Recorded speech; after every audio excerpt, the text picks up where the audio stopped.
Good evening, how my beautiful queens and handsome kings doing this evening? How you all doing? Welcome back to another video.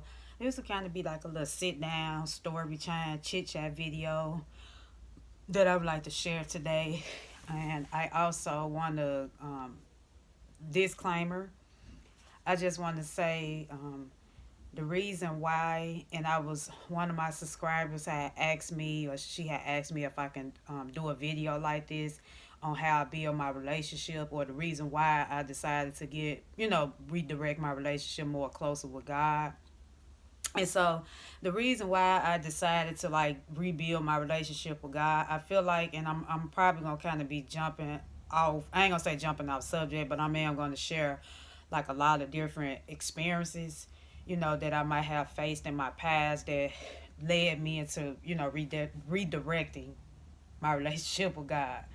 So one reason, the reason why I decided that I wanted to be rebuild my relationship with God, I feel like when you have been through like a rough past in your life, and you might have went through a lot of trauma or things that, like I would say, traumatic experiences that might have occurred in your life that you just never really healed from. And so the story is that I was baptized at 13. And if you all know, I know I have gained a lot of new subscribers. I'm originally from Chicago. That's my hometown. I was born and raised there. I moved to Memphis when I was 22. So I've been here now 20 years. And so, me growing up in Chicago, like I said, I really didn't have like a rough childhood growing up. I feel like overall I had a great childhood. But I feel like when I got more into like middle school and high school, that's when I started facing a lot of like, real life issues when it come down to like as a teenager or a preteen. One of them is I used to get talked about a lot and picked on, bullied because I was more of a quiet person. And the thing is, with me, I'm more to myself. And I feel like as an adult, I just got more into being more sociable. I'm gonna just be honest. Like I said, growing up, I didn't really have that interaction with people. I mean, with students, other classmates, or my peers. I just was more to myself because like they consider I was like the unpopular because I couldn't afford to wear like name brand clothes coming up, name brand shoes, and majority a lot of the kids that come along with me, they wore all that to school. And so it did something to me. It had bothered my self esteem. Like I feel like my self esteem is have gotten a lot better over the years. I never forget. I was being bullied so bad that you know, it started having me going to a depressed state in my life as a child. Like I mean, as a teenager, it would be some days where I didn't want to get up out of bed and go to school. I'm just being honest. Um, I almost like kind of got into it with one of the young ladies that went to school with me. But I think when I was 13 years old, I've started facing a lot, a lot because at the same time my dad wasn't in my life. Like my father, he was very absent in my life, and I feel like if I had a male, if he was in my life, I ain't gonna say I fought him for a lot of things that I went through, even now when it come down to like dating, but we'll get more into that, later on. But I was like I said, my mother's side of the family was more, and my uncles, they was more present, like they was more of a father figure in my life versus my actual dad. And I feel like as kids, we need both parents in our lives. It's just sad that, not the everyday, not a lot of people that you see might have been raised up by both parents. And that's just the reality. It just things happen. And then as kids, sometimes we don't understand. When you coming up as a child, you just don't understand like what's going on. But, people have to look at it like, it does something to the child. Like, it just, the, the child's, well, people don't understand. Kids see a lot. Like, they might not understand, but they see a lot. And so, well, when I was 13, I had got baptized. I'll never forget. I got baptized at church. And like I said, I used to go to church every single day, every Sunday. Well, I'm talking about every single day because church only on Sundays. unless if you was in Bible study or Bible school. I mean Bible study or choir rehearsal. But I never was in a choir unless like if I was in Bible study, I would have to be there probably like on a Tuesday. But overall, I got baptized at 13, and I like I say I stayed in church. I enjoyed church. Like I say, even now, I watch church sometimes on TV or on or live stream on YouTube. I haven't been in the physical church building in over 3 years now because I the last time I went to church, like even here in in Memphis, when you coming up in the church, and I feel like it's really sad when you have members in the church that supposed to be of God, and they try to judge other members for not being able to pay their tithes or look a certain way when you come to church. And I feel like that kind of what, stop me from going in some way. And I know you're not supposed to let people stop you from going to church, but I know also the pandemic triggered that as well because I know we was on lockdown as well when the pandemic occurred. But it's just sad when you into the church and you trying to do the best you can. You trying to build your relationship with God. You trying to get back better, and you have members or other people in the place that's judging you on the outside and talking about you, and it shouldn't be like that. It's the same way like what I just don't understand. I think that's what really stopped me from going because just out of fear of always being judged. Like I'm constantly being judged by people, and it was hard for me to really intake that as a young woman coming up is just being judged by the church. But I just kind of feel like I fell off because like I say, when I was growing up in Chicago, then after my high school, like when I was going through high school, that was some of the most challenging years as well for me. And I went to high school in Chicago, so I graduated from middle school and high school in Chicago. College, I graduated here in the city in Memphis, and I went to college for 4 years. But yeah, I always was talked about because I couldn't afford certain things, even as an adult. I kind of experienced some things even as an adult, even in college too. When it came down to just people, I don't know what is it about me. I said to myself, sometimes feel like I had a calling over my name when it came down because I'm like, it's always something when it come down to people. Like, I'm a people's person now, and I do the best I can. I try to be right by people and treat people the way I would want to be treated. But I don't know what is it when it come down to like, people so used to judging you and don't really know your situation, and so they feel like when you're a person that's real quiet and you stick to yourself, it got to be something wrong with you. But my thing is, I just wish people would have took the chance to got to really know me a little bit better than from the outer appearance, because like I say, overall I'm a great person, and I know what I'm capable of. And like I say, I feel like God have a purpose and plan for everyone. But yeah, I feel like a lot of times what kind of bagged me away from being in the church and just being sociable is out of fear of just being talked about because of things I couldn't afford, or just me overall, or people just not getting to know me. But I feel like God woke me up on a lot of things when it came down to as I started aging and getting older. I almost got hit by a car 3 times. I never forget this. And I mean, when I say 3 times, the car was that close to me. So I feel like he saved me in ways where a person never understand. The first time I almost got hit by a car, I was 10 years old. I was staying in Chicago. I was running from a dog, and I never forget. The dog just was barking, and I almost ran that far in the street in the car because growing up, we stayed like on a busy street up north. We stayed on a busy street, and I lived in like public housing. So y'all know, if you ever been to Chicago back in the day, y'all know Chicago. I think Chicago had like we had the largest housing projects back in the day. They all demolished now. They've been torn down for a couple of years. But I feel like Chicago was one of the cities that had the largest public housing, or they called it projects or just public housing up there, period.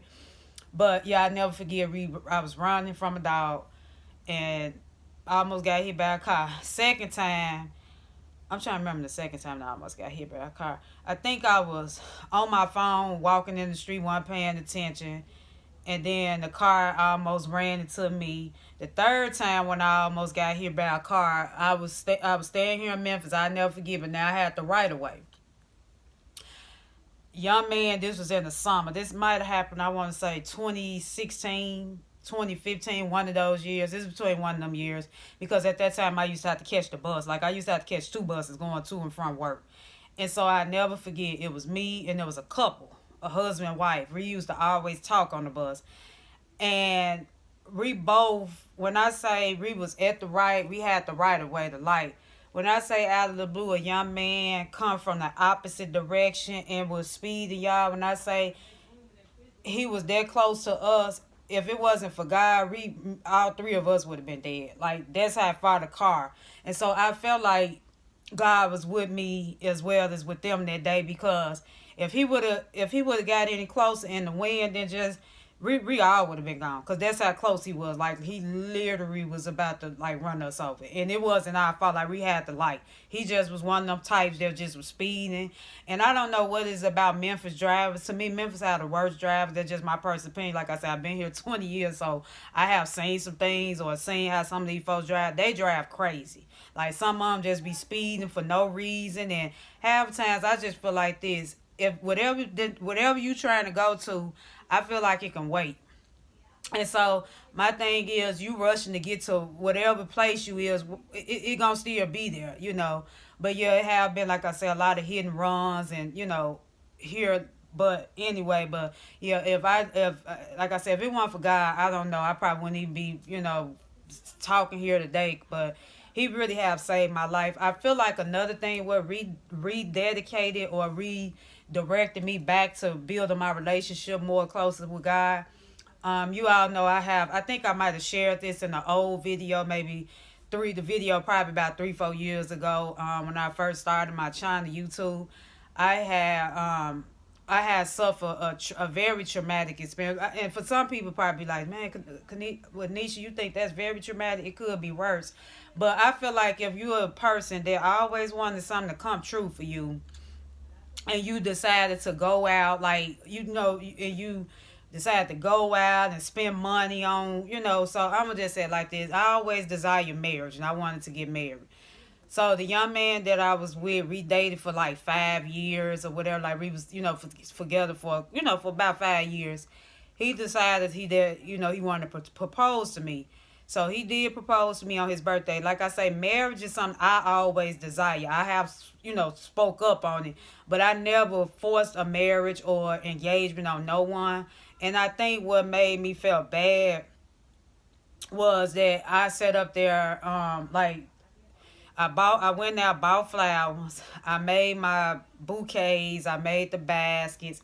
I made all this stuff for the wedding. Like I'm just planning, because I'm like, man, what woman, I think any one of us, a woman, we feel special. If a man proposed to us on his birthday, I mean, this is the day he was born, and he decided to propose to me on the day he was born. So I ended up going out. I bought a beautiful wedding dress, and I spent some money for that dress too, y'all. When I say that wedding dress was gorgeous and beautiful, it was like a mermaid dress, just real beautiful. And I mean, like, I was so excited about it. I just posted all on my Facebook and Instagram page back then. And I'm like, man, ooh, I'm finna get married. We took engagement pictures, which I did with my own phone. That's why I told y'all I enjoy creating and filming and taking photos and stuff. Like, this something that I always been passionate about.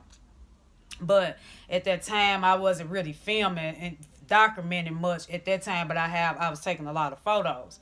And so we took beautiful pictures, and a lot of people that went to school and school with me, they was like, I'm proud of you, Nisha, like you deserve it. And then come to find out, you all, he decided that marriage wasn't really for him, and he no longer wanted to get married. And when I say I was so hurt, because here I sit up here and broadcasted the good news on social media, and that's why I tell you all even right today that I'm getting better, and I'm trying to learn not to like overshare certain things. But I feel like with this particular video that I'm doing now, it could probably be helpful to someone, and someone did ask me, one of my subscribers, the Queen, asked me if I can, talk about this video, because a lot of people know, like I said, if you've been following me now for quite some time, you all know that when you see me come on camera, or sometimes in my vlogs, you all know I tell you about, how the goodness of how the Lord been to me, and how God really been delivering me. And you all probably see me a lot of times in the mornings. I read my Bible a lot. And so, I feel like when you trying to build your faith back with God, or just, rebuilding your personal relationship with him, some people gonna want to know like what, took you to get to there, or like how it is that you decide what's the reason why you rebuilding your relationship. You just never know. You probably can help inspire someone else that might have been through some traumatic experiences in their life, to help them get back on track. So I feel like when you have been through a rocky past, or something traumatic happened to you, sometimes it will help you want to, learn God and rebuild your relationship with him. And I'm not saying that, I'm perfect, because I know I'm far from perfect, and I know a lot of stuff, I'm still trying to figure out life, but I know what I have been through in my personal life, which caused me to have to, want me to rebuild my relationship with God. Because like I say, God is good. you know um Sometimes he might put you in certain seasons and areas in your life where you can kind of be still, and sometimes it is, you don't understand like why everything always happening to you right away. And so I feel like when he putting you in the area in your life, he might gonna test you, and see if you really, ready for something, or ready for this. So it's like you don't have no control. And I have to tell myself this, like, I don't have no control over people or things that I might have been through. But I feel like what I've been through, if it taught me to become better. And sometimes for some people, well, I'm just speaking for myself. I know sometimes some people might, can't deal with a loss, or, been through a traumatic experience, like it probably affected them, or, in some cases, some people might have to go to a therapist and see, because some traumatic experiences that you might have faced in your life can be very traumatizing, where you might have to, go through talk to a counselor or seek therapy, because it can be hard to try to really build a relationship when when people keep telling you God gonna deliver you from this, or God gonna deliver you from that, and he gonna do this and do that. So it's like everybody have to learn and find out him for themselves. And so, I also kept hearing people tell me, well, you got to trust God, and, God will lead you on the right path. He won't put you too much on you than more than what you can handle. And that's saying I really believe is true, because I feel like that's why he's, even with me now in this current season, like it's a lot of stuff that I want happen, even come true right to this day. But I know that he probably not ready for me for those things to happen right now, because we all know what's going on, and and he probably want me to be still for a second. But I feel like he knows each and every one of his children. And when you get back closer and talk to him, and speak and pray, he will deliver you. Like, even I never forget, y'all. I think that's one reason why Proverbs is my favorite book in the Bible right to this day. I don't know if I ever shared this on my channel, but I never forget. When I was in college, I was going to South a college here. I just shot my college out in Memphis. This college here, to me, is one of the best colleges here. It's called Southwest Tennessee Community College. It's a community college here in Memphis. And when I say it's a 2-year course, but it took me 4 years to graduate from that college. But I never forget what one of the subjects, what really held me back, and what made me take longer by graduating and finishing, was math. I had to take 2 math classes. I never forget. My senior year, I never forget. I was sitting here in bed, and I had the Bible right here, the same Bible that y'all probably see me read now. When I'm doing my morning studies in the mornings, I had this big old Bible sitting right here. I had my notebook and my paper. and I was studying, and I was just getting so frustrated because it's like I kept wanting to give up. I'm like, dog. But the thing is, I knew God delivered me because it took me a long time to get in this school. To show you how good the goodness of the Lord and what He'll do for you when you least expect it. Now, the first time I tried to apply for this same school back in 2013, because at that time I decided to go back to college. Like I was a college dropout. Like I did when I graduated high school up north. I did went to college, but I didn't finish. I dropped out. And so I would say in 2006, that's when I moved here to Memphis. I'm like, you know what? I'm just ready for a change. I'm ready for a change. And so I decided to, decided to like just come down here and see how I might like it. So I didn't go to college right away. When I first moved down here, I ended up, started working. And, I kept seeing how these jobs, a lot of these jobs here was back then. I don't know what is about this city for some reason. This city, a lot of these companies down here, they do not believe in paying you a decent, livable wage. I'm going to just say it like that.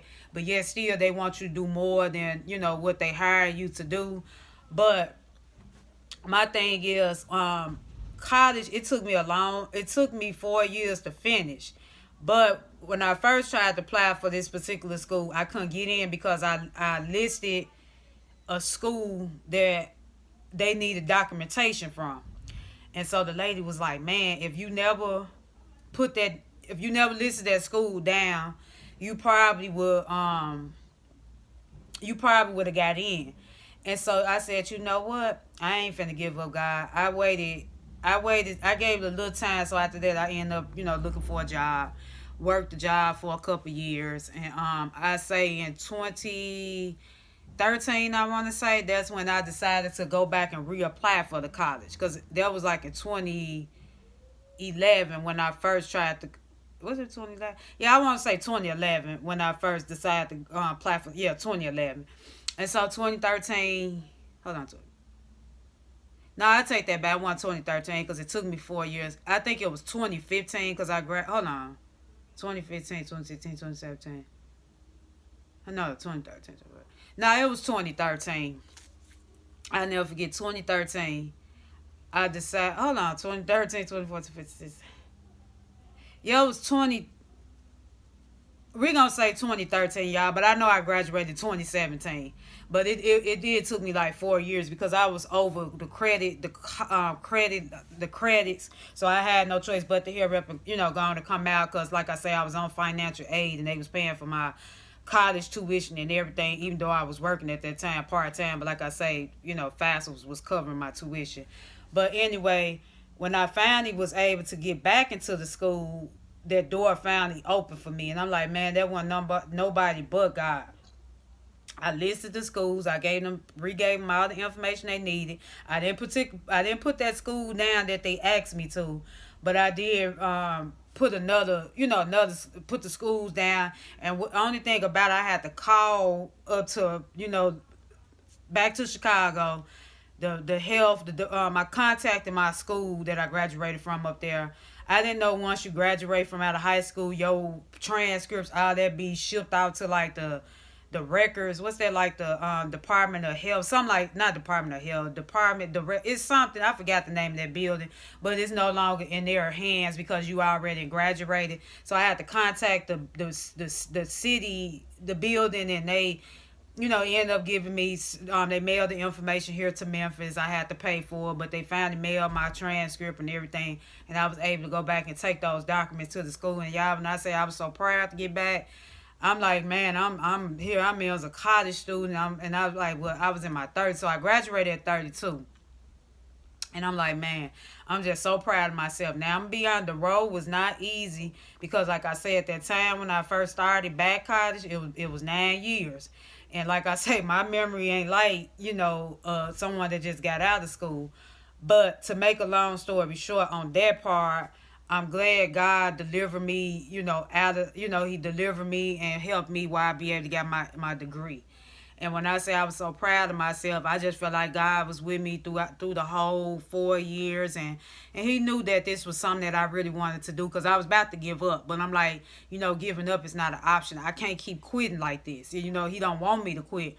and I don't want to live my life being a quitter. I feel like I'm too big for that. And I tell anybody, don't never live your life in, fear or doubt. Like, just keep pushing through, just keep going. Like, he gonna make a way. He sees and he knows. So I feel like that was like one of my biggest struggles that I had to really dedicate my life to God.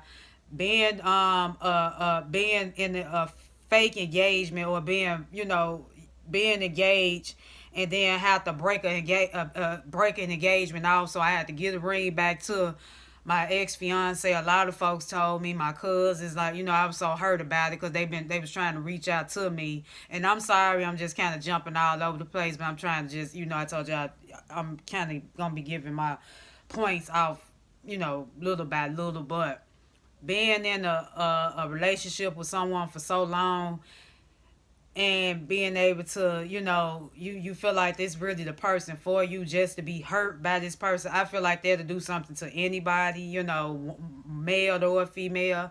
And it's easier for some people to say, oh, there's nothing, and I want, you just never know what people go through. Like, I don't read minds. Like, everybody experiences is different. You just never know what people go through. And that's even to this day. Like, I dread sometimes getting out of bed, going to work. And when I say it's nobody but God, like, I have to literally pray, and I keep a smile on my face. Even though sometimes I'm not always treated right, even on my job. Like, even with the jobs I have worked for over the past few years, I always felt like, it was so much favoritism, and, in some cases, little racism going on. I'm gonna just be honest.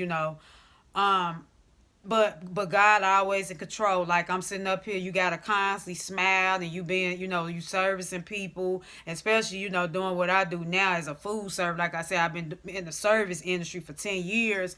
You just never know what people, face in this industry. A lot of people say they look at food service as well as people that might not work hard. Like, we really have to work hard for our money, and we do deal with a lot of rudeness with people. We deal with bad customers, but we still have to show up. We don't make a lot of money, and we still have to keep this smile on our face and show up even when we don't want to. And, that's hard. That's hard to deal with. Like, today I kind of got a little teary-eyed.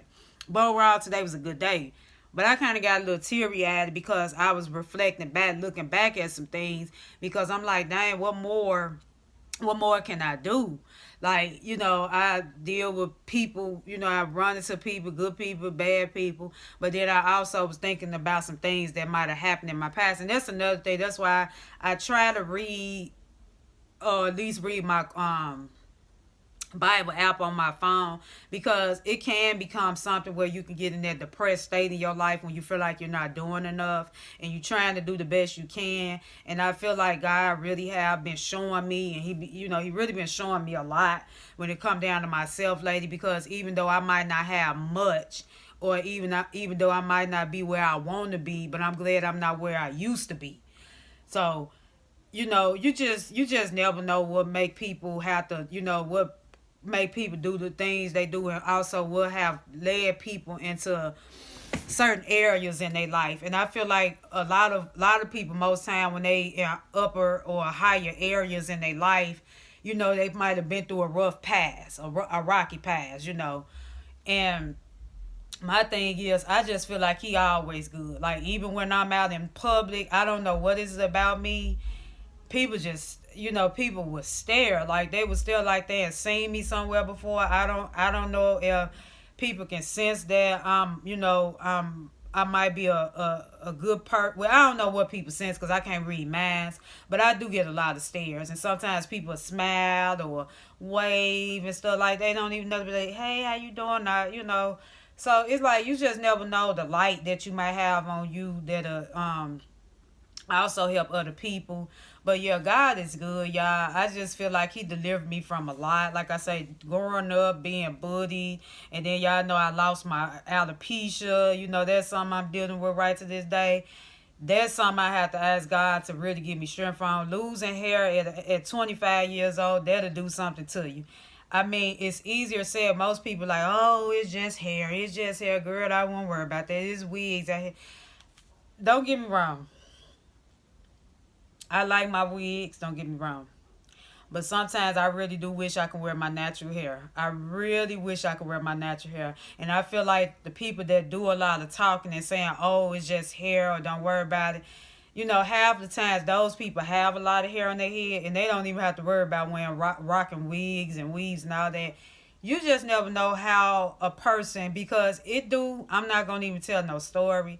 It be hard sometimes even trying to style my hair sometimes, and y'all know I come on camera, I just be kind of vulnerable. Like y'all have seen me open up, come out. I showed y'all the alopecia what I'm working with. Y'all seen me come in and style my hair with the weaves and the with styles and stuff. It's hard. It was hard for me to open up about my alopecia on my channel. But at that time, I just felt like, it needed to be addressed because I never know who else might deal with the alopecia thing. So many women, and I'm not alone because I have seen so many other people talk about their alopecia story as well. So that's one reason what kind of opened me up into, sharing it on my own channel. But you just never know how people really feel. And like I say, it's some stuff it might be easier said than done. I know that's not a good, most people say that they don't like to hear that quote, but in reality, it's kind of true. Some stuff is easier said than done until if you actually experience it or you're going through it yourself to really understand what the other individual coming from. But yeah, it's hard. It's hard. Like I feel like, and I know they say hair don't dictate you or determine, but it's hard. It's hard. So I really had to really ask God to can He just deliver me and cover me when it come down to my hair. I even have had my pastor pray over my head back then when I was going, church, because she know there was a very big self esteem issue I had. Like it just was something about the hair thing. I lacked that area, and then I even now people compliment me like they compliment me. They say, "Girl, who braids your hair?" I said, "This a wig. You got that looking good. I thought they came from out your hair." So I like that people compliment me on little stuff like that. But it when I see a lot of women when they're rocking their natural hair, it makes me wish I can be one of those out of the bunch. But like I say, I just ask God and I pray to Him, God, please, if it's in Your will, Lord, please let my hair grow back. I'm doing the best I can. I would like for my hair to grow back, and I'm just tired. I don't want to wear wigs and weaves all the time, but. I'm just like I say with that part in my life. I'm that chapter. I'm just continue to trust Him, and like I say, I will continue to document, give y'all little videos or of me doing my hairstyle and what products I'm using to try to restore hair growth. I have shared quite a few videos now on my channel about some of the products that I use when it come down to restore hair growth. I have did an alopecia hair wash. Like I said, it took courage for me to do that because I was really ashamed. Like I'm like, man, you really finna open up to the people. But I'm like, if I want to grow, I want to be able to reach people and let people know that they're not alone in this season in their life when they trying to like just get closer to God or trying to figure out the why and rebuild their relationship with God on whatever it is in they life that whatever it is that they're going through in their life and they need His direction. I feel like he can help. So that's one reason why I open up to you all about certain things or certain areas where I'm at in my life to maybe help inspire or encourage or uplift someone else. But yeah, you just never know. But I'm glad that she asked me, Queen, to open up and share my what led me into get rebuilding my relationship from God. I mean, rebuilding my relationship to get more closer to God. I would say from past trauma, which is hurt, being neglected. I'm trying to figure out words I can say. Just being picked on and just it's a lot. It's a lot, but I'm also learning that too. You just never know you just never know the plan He has for your life, and I feel like when you seek Him in every area in your life, He will make a way. But yeah, I ain't gonna make this video too long, because I kind of been talking in for 30 some minutes. I think I'm gonna go on and end it off right here. because I do need to edit a video. Well, I edited the video yesterday. That I need to upload that video now to my channel. But yeah, until the next time, you all have a great one. I love you all, and you all continue to stay prayed up. And I just pray. You all continue to stay prayed up. I thank you all so much. Until the next time, you all have a great one. Bye bye.